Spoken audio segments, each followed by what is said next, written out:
Hi, it's Dwyer, gamblersadvisory.com. Remember, the opinion you should follow should be your own. Just consider this video to be a second opinion from a complete stranger online. Let's talk about the Amir Khan-Danny Garcia fight. Now, it seems that this fight has literally led to the critics of Khan ganging up on him, right? You have every crackpot who believes that when they see a fighter get beaten for the second time, I guess third time in their careers, if we're going to consider the Lamont Peterson loss a loss, and when they see a fighter get knocked down, that means the fighter's career is over. Right? Now, I don't know what sport these folks have been watching. Let me say this too. Some of the critics are so ridiculous. Carl Froch, wasn't that you on the canvas against Jermaine Taylor? You know, guys get caught in fights. Understand that a guy can look bad in a fight, could fight the wrong fight, but then could recover and have several years of brilliance. Now, to all the critics who say that Amir Khan can't take a punch and should retire, all I can say is, get real. The bottom line is that Amir Khan has been stopped twice. Right? He got caught with a pretty good punch here, the first knockdown, from a puncher. He went down. Now, if you go back and if you look at boxing history, you're going to find out that there are many fighters, including fighters who are commonly thought of as having great chance, who've actually hit the canvas in their careers, sometimes multiple times in fights. There was a young fighter years ago who fought a guy named Sonny Banks, who he should have overwhelmed. Sonny Banks leaned into him, dropped him. The guy got up. He was visibly hurt. He was able to recover. Then later in the same fighter's career, he fought a guy named Henry Cooper. Cooper dropped him. The guy was hurt. If you look on the film, it's unclear whether he knew where he was. He was badly dropped. Now, his Hall of Fame trainer, who recently passed, shortly before his death, actually admitted that they manufactured a glove incident, right, that led to a delay in the fight that actually gave the guy an opportunity to continue on. And that guy, of course, is Muhammad Ali, widely regarded as having a great chin, a guy who was down in his first fight against Joe Frazier.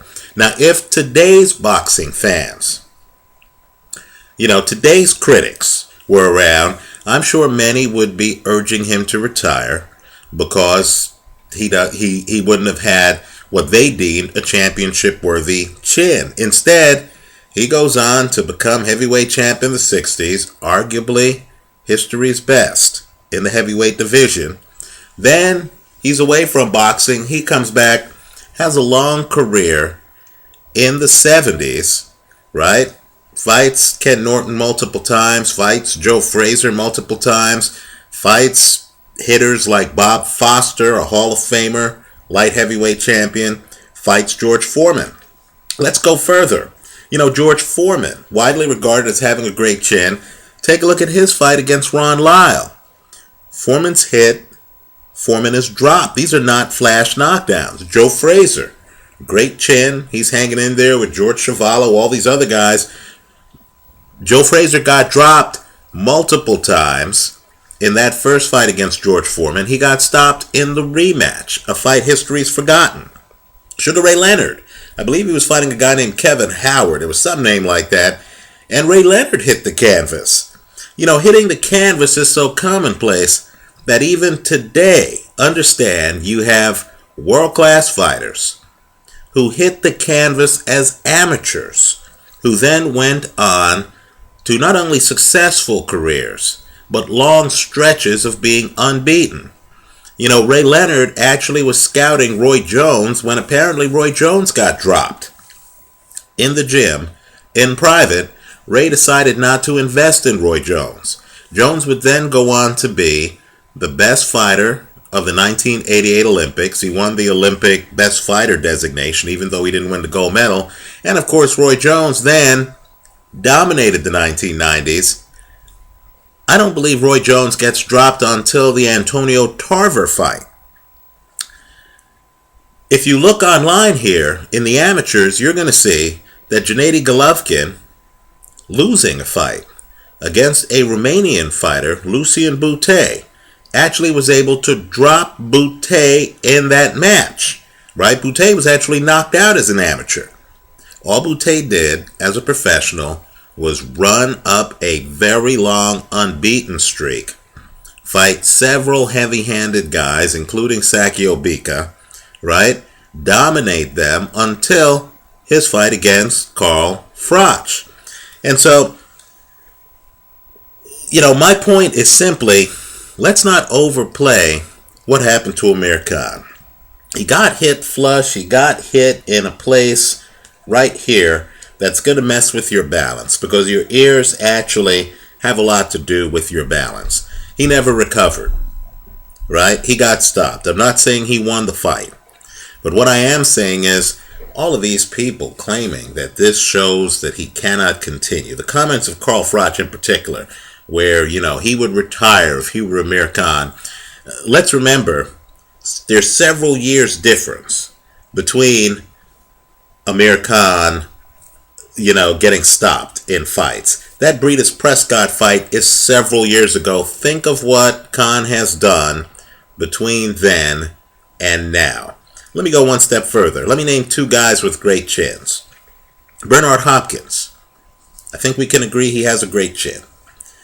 Take a look at his fight against Segundo Mercado. You're going to see Hopkins hit the canvas. I believe he hit the canvas multiple times, right? That's before Hopkins hitting the canvas against Jean Pascal, right? Marvelous Marvin Hagler, one of the greatest chins of all time. Marvin Hagler hit the canvas against Juan Rodin, right? Carlos Monzon, pretty good chin.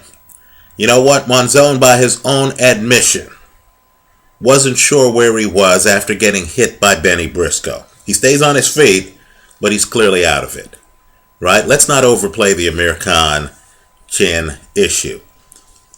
Let's talk about the fight. Let me also say this too to the gamblers, right? I'm getting a lot of ridiculous comments online and stuff. I did think Amir Khan would win the fight, but if there's any group who should be thrilled right now, it's the gamblers, because they're the ones who got the hedge of Garcia by knockout. Now, if Garcia's a big underdog just to win the fight, you got crazy odds on Garcia by knockout. Go back and look at my pre-fight video. Any gambler who's complaining, all I can say is, you didn't follow my hedge. All right, now, let's talk about the fight. You're fighting a mid-range hooker. You have the faster hands. You throw the shorter punches. You have the faster feet.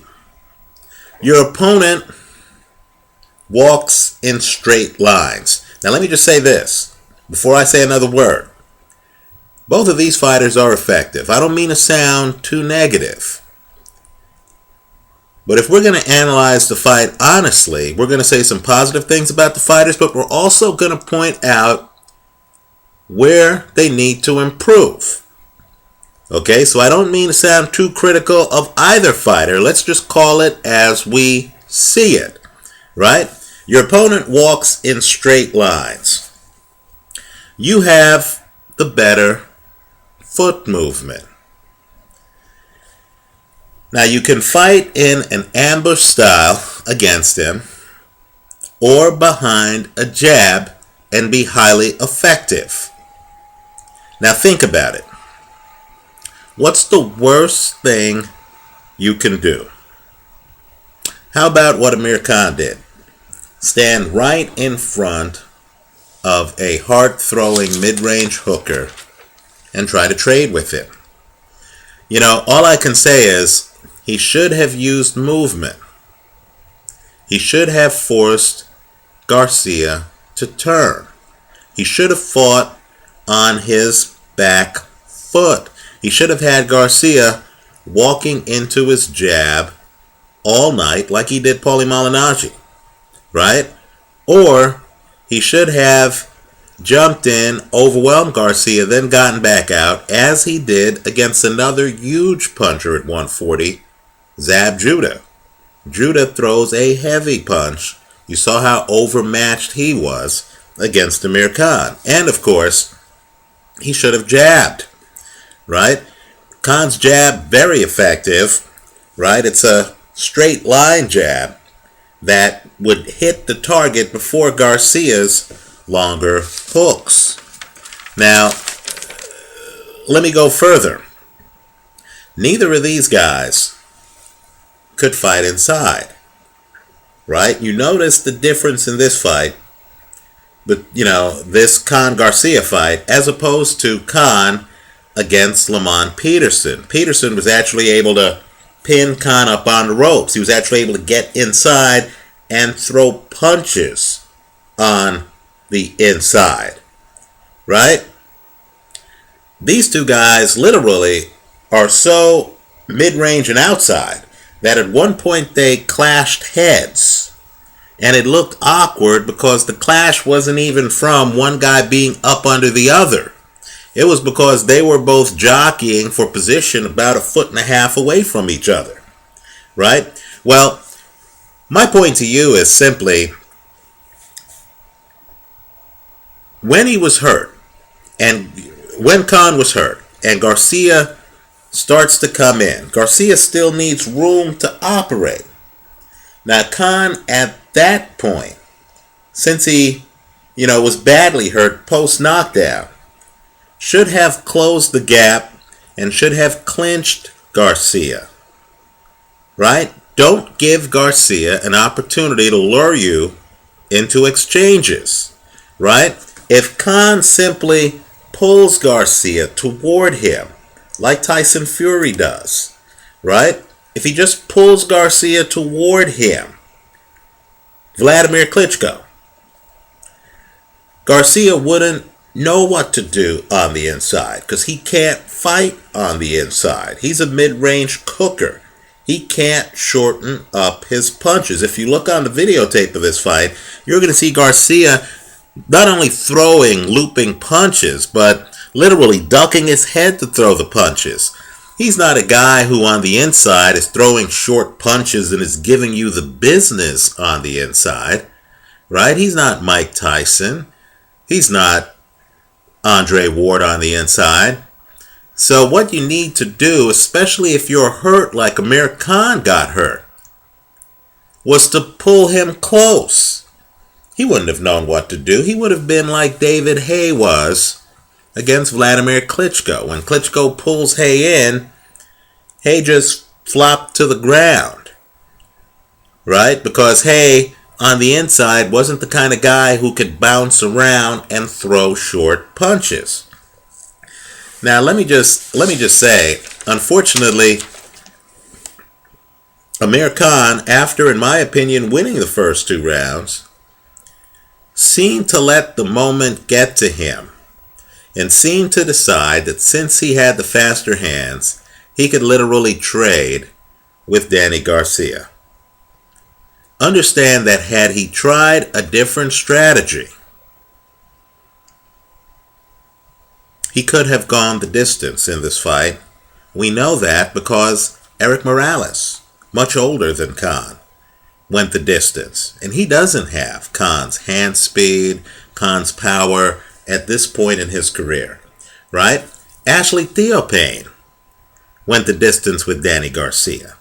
Think about that, right? Kendall Holt, I believe he went the distance or deep in the fight against Danny Garcia, right? None of these guys, Theophane, Morales, Kendall Holt, in my opinion, have the talent that Amir Khan has right now, the physical talent, right? The punching power, the hand speed, the foot speed. Let me also add, too, that while neither of these guys moves their head that well, Amir Khan moves his head a lot better than Danny Garcia does. Right? So Amir Khan left a lot of talent on the table, decided to trade with a mid-range hooker, and got caught. Right? Never really recovers from the first knockdown, which was devastating. I'm surprised Kenny Bayless allowed the fight to continue. Let me disagree with Freddie Roach. I know Roach felt it was a good stoppage. I would say that unless there was some dynamic that I didn't figure out, Khan looked much worse after the first knockdown than he did the last knockdown. I don't know what else Khan was supposed to do. Kenny Bayless was actually wearing a camera. And if you look at that camera view, Bayless, says something to Khan. Khan nods his head. Khan's clearly conscious. He's clearly alert. He's standing up. He's backed up to the corner. That's the first thing. Khan voluntarily backs into the corner so he can walk. He has his balance. Right? Now, I'm not saying Khan, absent a change of strategy, would have led to a different result. Right? If Khan was going to continue fighting the way he was eventually going to get knocked out in this fight. But my point to you is, with Khan having the physical tools to fight a different kind of fight, and knowing that he did so, he fought on his back foot against Andre Kotelnik. All I'm saying is it's a shame this fight did not continue. I thought Khan was lucid at the end of the fight. It's a shame this fight did not continue. Because Khan then, if his corner could have convinced him, if he could have convinced himself to leave the macho act with the critics in the crowd and to literally get on his back foot dance and work behind a jab and then come in with strategic ambushes at points, I thought Khan could have won this fight. This is a winnable fight. I think Khan blew it with bad strategy. I think he got away from his game plan. He starts the fight great, but by the third round, for some odd reason, he's duking it out with Danny Garcia. He didn't need to. Let me also point out, too, that if you're going to duke it out with Danny Garcia, at least throw the jabs that Ashley Theophane threw. Right? I mean, you have a great jab. Use it. Right? He uses the jab against Paulie Malignaggi. We know it's there. Right? Use length. Khan mysteriously decides instead to hook with a mid-range hooker. That's a recipe for disaster. Right? I mean, all I can say is Khan fought the wrong fight. I believe there are two winners to this fight. Clearly, the big winner is Danny Garcia. I believe the second winner is Floyd Mayweather. Simply because stylistically, I thought Amir Khan would give Floyd one of his toughest fights. Right? Khan has blazing hand speed. Khan at this stage has much better foot speed than Floyd Mayweather. Right? If Khan used length, used a jab, got in, got out, I thought he would give Mayweather all he could handle at 147 pounds. Now Mayweather has plausible deniability to just avoid Khan. Right? Mayweather can simply say Khan has unfinished business with two fighters. Right? Lamont Peterson and Danny Garcia. Mayweather could even take what I believe would be an easier bout against Danny Garcia. Right? He can say, hey, I'm not going to fight Khan. I'm going to fight the man who knocked out Khan. Right? And I believe that fight would be a mismatch because, again, Danny Garcia doesn't seem to me to have blinding hand speed.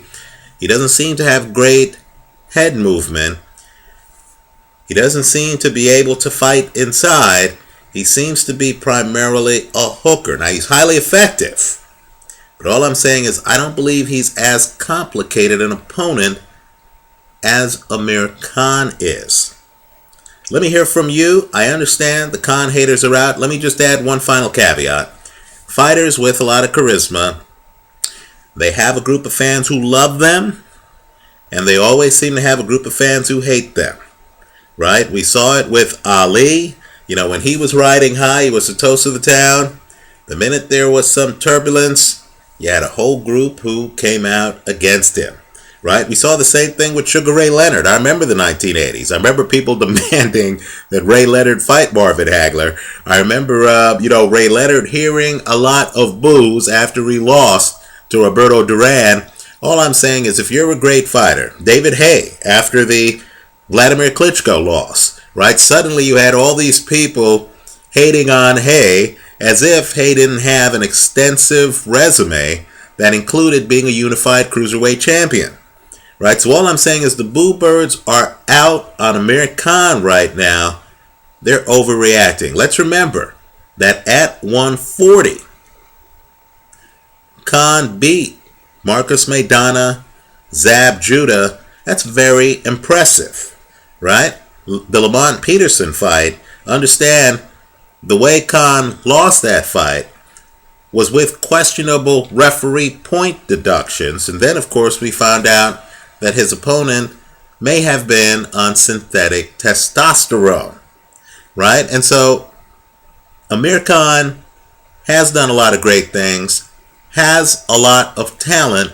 I'm certainly looking forward to seeing him at 147. My advice to him, though, is to not get sucked into macho contests because your opponent's father is abrasive or what have you, right? Just understand the gifts you have and understand that other great fighters, Muhammad Ali, were down multiple times earlier in their career, and they went on to Hall of Fame careers. Let me know what you think. Leave your comments for me here online. Visit us at gamblersadvisory.com. Let me also say this too. I know I used the word other great fighters. I'm not saying Khan is Ali. I'm not saying Khan is Ray Leonard. Let's give the kid some time to add some head movement and add an inside game to his repertoire. All right. Thanks for watching. Bye-bye.